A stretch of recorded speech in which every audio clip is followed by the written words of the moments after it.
ഇൻഷാ അല്ലാഹ് നാളെ മഗ്‌രിബോടുകൂടി കേരളത്തിലുൾപ്പെടെ പരിശുദ്ധമായ മാസം തുടങ്ങുകയാണ്.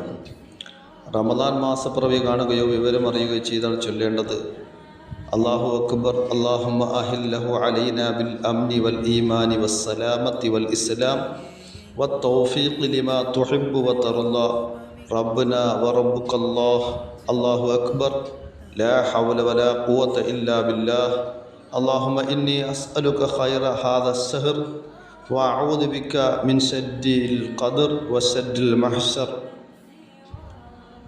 ശേഷം ഹിലാലു ഖൈരും വർഷദ് ഹിലാലു ഖൈരും വർഷദ് എന്ന് 2 പ്രാവശ്യവും ആമന്തു ബില്ലദീ ഖലഖക ആമന്തു ബില്ലദീ ഖലഖക ആമന്തു ബില്ലദീ ഖലഖക എന്ന് 3 പ്രാവശ്യം ചൊല്ലി അൽഹംദുലില്ലാഹില്ലദീ ദഹബ ബിശ്ശഹരി ശഅബാൻ വജാഅ ബിശ്ശഹരി റമദാൻ എന്ന് ചൊല്ലൽ സുന്നത്താണ്.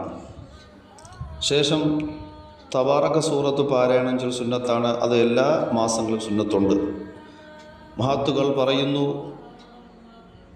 വിശുദ്ധമായി പ്രഥമ രാത്രിയിൽ റമദാൻ്റെ 1-ാം രാത്രിയിൽ സൂറത്തുൽ ഫത്ഹ് പാരായണം ചെയ്യൽ വളരെ മഹത്തമാണ്. സൂറത്തുൽ ഫത്ഹ് പാരായണം ചെയ്തു കഴിഞ്ഞാൽ, റമദാൻ്റെ പ്രഥമ രാത്രിയിൽ സൂറത്തുൽ ഫത്ഹ് പാരായണം ചെയ്തു കഴിഞ്ഞാൽ ആ വർഷം മുഴുവനും അള്ളാഹു അവൻ്റെ വിഭവങ്ങളെ വിശാലമാക്കി കൊടുക്കുന്നതാണ്.